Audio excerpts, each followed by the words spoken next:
Verse 35. What it say? For I am come to set a man at variance against his father, and the daughter against her mother, and the daughter-in-law against her mother-in-law. Y'all think the Most High, he says, I'm not the author of confusion. Righteousness is going to always be a problem for unrighteousness. If you hear the word and you're in a household of 10 and you're the only one that hear it, it's going to be variance at a high level. Yeah. But you have to be wise as a serpent and harmless as a dove, so the variance will decrease.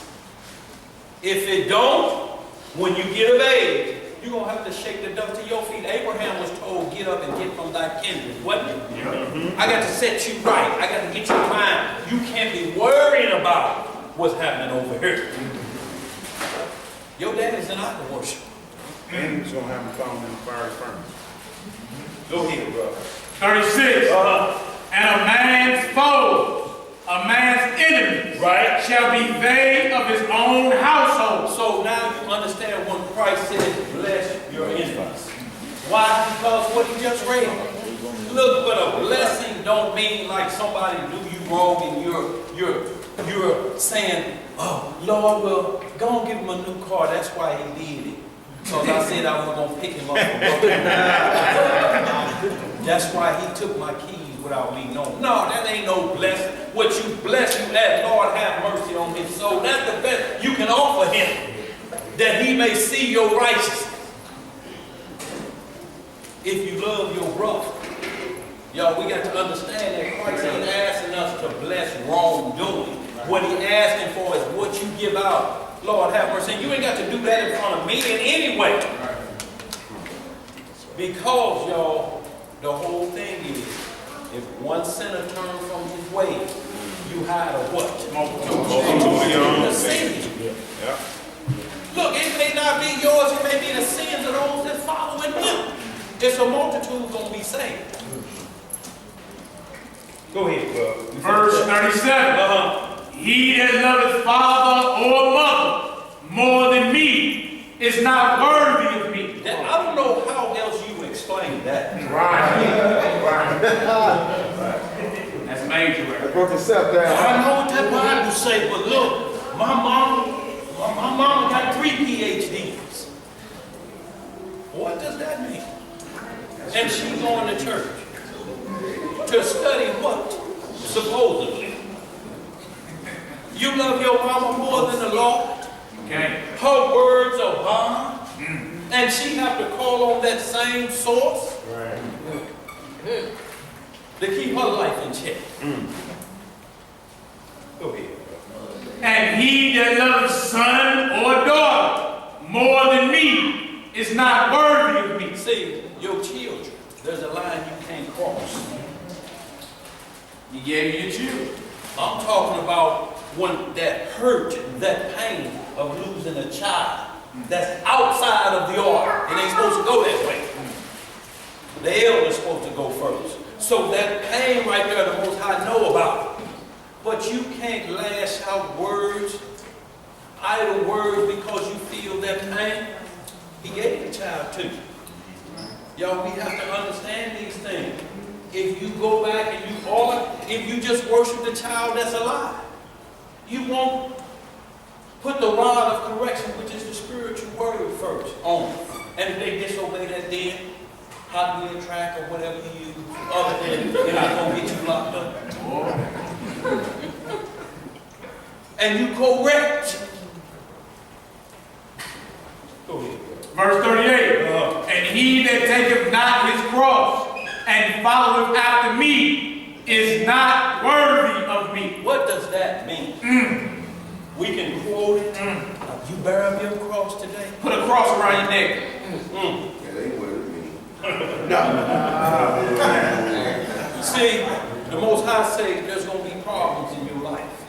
As long as you are in a kingdom that's prone to doing whatever the people say, that worship me, you're going to have problems in that kingdom. But you were there to let them know what the future generation has to come. A new kingdom. A new heaven and earth. So where dwelleth righteousness. Y'all, we have to understand these things. And don't get it misunderstood, y'all, when we talk about education. Get the max education. But understand spiritual knowledge versus this is two different things. That's right. That'll make you wise for this world. Yes, gain. So you can still go to sleep at night because you ain't jacked nobody for the car. Right. You done paid for it with hard work and sweat. That's right. Hell, half of us got PhDs. We don't have the legal one on the Excel. Like sister they have like that. But hell, I got a PhD, public high diploma. But there's an accelerated version that you go for 4 more years and get, or 8 more years. What is it? 12 years? 12 years.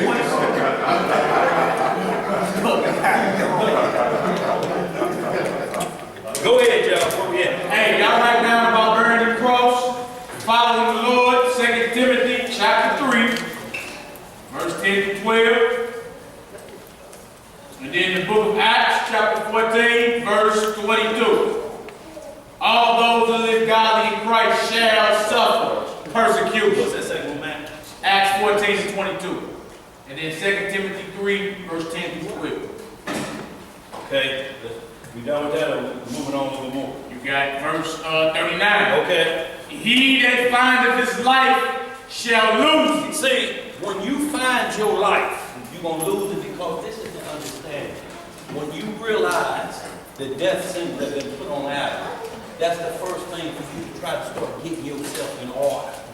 Because you know you're going to lose this life. This flesh has got to go. It must go for immortality to take place. Once you lock in on that, then it ain't going to get younger. You're going to lose that baby smell. And you're going to start to feel and smell rotting flesh as the flesh starts to corrupt. And then when you're struck with immortality, Most High mercy shown to any one of us that's struck with it, you gonna know immediately. Old scars gonna disappear. I got a scar right here from 12 years old at Camp Tambo where we shaking down a tree to make a bridge and the top part fell out and clunked me in the head. One party was calling me Tree. And every time he see me, what's up, Tree? Wherever you go, the mark's still there. Immortality take place, it's gone away. No memory of that pain. No memory of pain, y'all. How you gonna be thinking about that bad meat in the kingdom? And you running a 2-second party. What you got like that, bro? So death is the Christ, right? Death ain't the Christ, right? Christ controls the death angel. So, in the book of Exodus, the Passover, there was Christ that was going and doing all that. The angel of the Lord. Yes, bringing destruction. Two different things. Satan is called to destroy. He's an angel. So what would that make him? A death worker. Right. So, but he said he masquerades as the angel of light that has both the power to destroy body and soul in hellfire. This angel does not, even though he can destroy life, he does not have the power to control where eternity ends up for you. So at the end, when he destroys death, because the devil wants to let the part too, right? Right. Well, the spirit of death. So you have to understand, it was a generated spirit of wickedness that was thrown in the lake of fire. When Satan is going to be thrown in there with a false prophet and a beast, the last thing is hell and the grave, or death and the grave. Those are the last two things thrown in hell. Satan is already there with the false prophet and the beast. Right. But this has to eliminate itself from earth. When the first destroyed, because it's telling you, look, it was about this. This what happened. But it didn't happen on here on earth. Satan deceived the angels in the heaven. That's where it started. So that's going to have to be dealt with. That judgment of them angels going to have to be dealt with way before we got to the Garden of Eden and the punishment we suffer in the flesh. There's immortal flesh that's going to be dealt with. Spirits that can't die is going to be put to death. And that'll be by Christ as an angel of the Lord. Or what we would call that death angel when he's going to destroy the destroyer. And he said, I got to put him down. Read that Wisdom of Solomon, the 18th chapter, about the death angel. Because there was a spirit that came over Satan. You understand what I'm saying? Transgression produces spirit. It produces wicked offspring. So that's why in the book of Enoch, when the angels came down and they were with them, that's why he had Uriel and them, all of them, he binded their spirits. He didn't kill them. He binded them and sealed them. They knew Christ killed them. Right. Absolutely. Those spirits still roam the earth. Remember when Christ cast demons out? We know you, our Son of God. Are you here to destroy us before our time? So who, how long have they been knowing this? That's the key. Where did they come from? How long they been knowing this? Because they bounce from individual to individual. You see, they bounce right out to a herd of swine. So they've been around a while. It's old to them. They see you fighting and struggling, trying to hang on to sin. Have you ever like sin over there? Party over here! Party over here! Go ahead, bro. They say turning up now. Verse 39, that's what they say. Yeah. Turned up. Yeah, turned up. 39. He that findeth his life shall lose it, and he that loseth his life for my sake shall find it. For whose sake? My sake. See, if you lose your life for your children's sake, yo, we have to truly understand that there's things going to happen in this life. Somebody may kick your door in and slay your child, but you have to be wise as a serpent. If you retaliate other than that person trying to take yours, what's going to happen to you? If you prepare for that, man can't stand against that. I'll deal with the Lord for the next 30 to life. However that situation is, but the Lord said, make sure the side of righteousness is up on your side. Right. And that don't mean let something slide. That means know what you got to do. That what anything happen in your life, all they telling is you. If we have any more questions, we will contact you. If you ain't, you're not being wise as a serpent. Satan got you so riled up. You ready to take on somebody else's role. You're a policeman of the Lord. If you're found free casing people, and that's put evil on somebody else, spiritually first, teaching that which you ought not, you're a roll cop for the Lord. Y'all, we can't do it. You think the angels don't see what we doing, planting illegal scriptures on somebody? Selling illegal scriptures? You can manufacture doctrine of your own. And you know, the Lord was talking to me and he said, brother, you're above everybody else in St. Louis. Don't you forget it. Wow, straight up.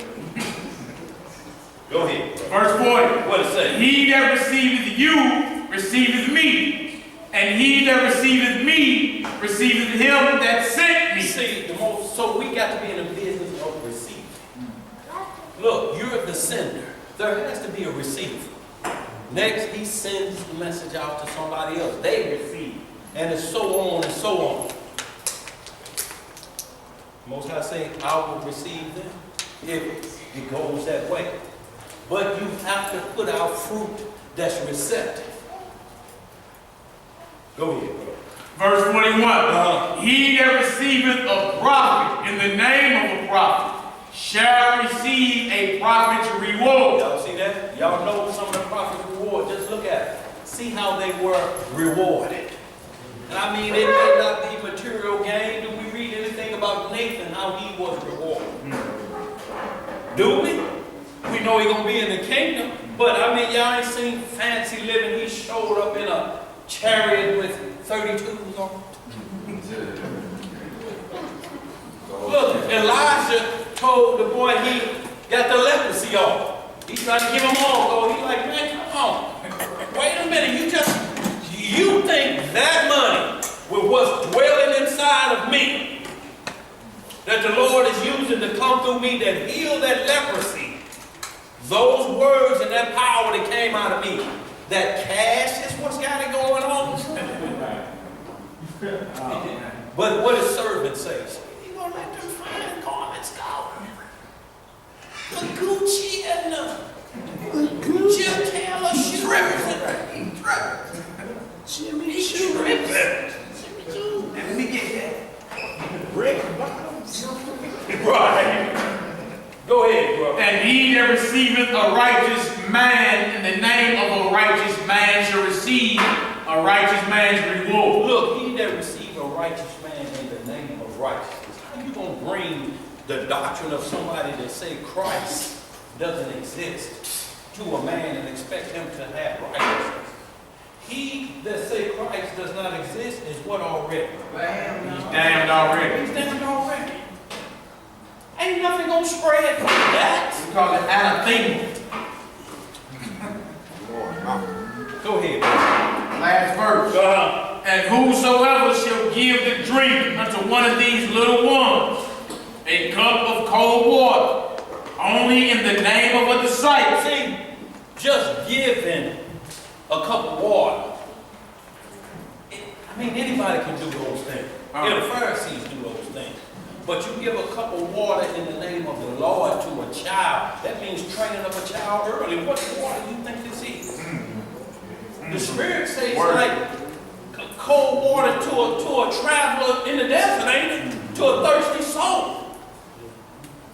So that's the cup of water even to children, because we got to raise them up, y'all. We can't let them run amok. Y'all see what's happening to children that run amok. Y'all, when we run amok, they want to put them on medicine. And all the medicines say they're like this reciprocal. If your son is now showing signs of breast, we went from ADHD to breast. Y'all know this is transhumanism being performed on your children now because they're saying they're bad. No. In these scripts, you didn't have no ADHD. It was ROD that cleared that up. Y'all, in the spiritual first, you have to tell the soul, I love you, that's why I'm doing this. Y'all, you can't love your brother and watch him sin. You can't love your brother and let him watch you with a host of presumptuous sin. Go ahead, bro. And whosoever shall give the drink unto one of these little ones a cup of cold water, only in the name of a disciple, verily I say unto you, he shall in no wise lose his reward. See, you giving that cup in the name of a disciple for him to spread. What are the disciples? When you spread the word, Lord, what do they call you? A disciple. So you have to give that cold in a cup of a disciple that you know he's going to spread the word. You wasting your time or battling somebody that's going against these scriptures, you hear them tripping themselves up and saying, well, and all you ask them is one simple question. If y'all the beginning, if y'all controlling everything, where is the end of our life? What's the prophecy? Where do we go from here knowing I'm an Egyptian? What is that going to do from here? Right. I mean, even if you say nothing, and you say, well, what is it going to know in y'all Israelites? Because the kingdom coming, and it tells us what to look for. Now, you can't not acknowledge what we're seeing in the world today. Right. When he said he's going to put hooks in the jaws, America is struggling to get out of the Middle East, but guess what? Right back where? Where are we right back there? Even with Iraq again? No, hooks in your jaws. You ain't going to escape the middle of the East. It has to go down in the valley of Megiddo. Got to. As bad as they want it. It ain't happening. No. Right, it's written in the scripture. Like, you got to be crazy out your mind to believe in Egyptology. Nobody, you've never seen nobody reading out the book of the dead proving to you you're an Egyptian. showing you nothing that's going on, nothing. You just believe it. They ain't the boy we had down there, we like, man, go in your book. He did not go in his book one time. One time. You gotta be crazy to believe something that ain't even found in the book they come. No. What is that called? The Bible come from that, but you ain't going in there. What is that called, bro? Insanity. Insanity, yeah. Lunacy. Y'all, and what's happening here is y'all, they got us chasing. When the Most High is talking about flesh, in that Jeremiah 17 chapter, the flesh, when man make flesh is on. They don't care what color it is. Y'all think this about black flesh? Black folks. Black folks? What father you know named Black? And the father of Samuel was Rabbi. And the father of Jacob was Joseph. And the father of Joseph was such and such, whose father was black. What you read there? Whose father's name is Kemet. I mean, lambs get their names from men. Who was Kemet? How many sons did he have?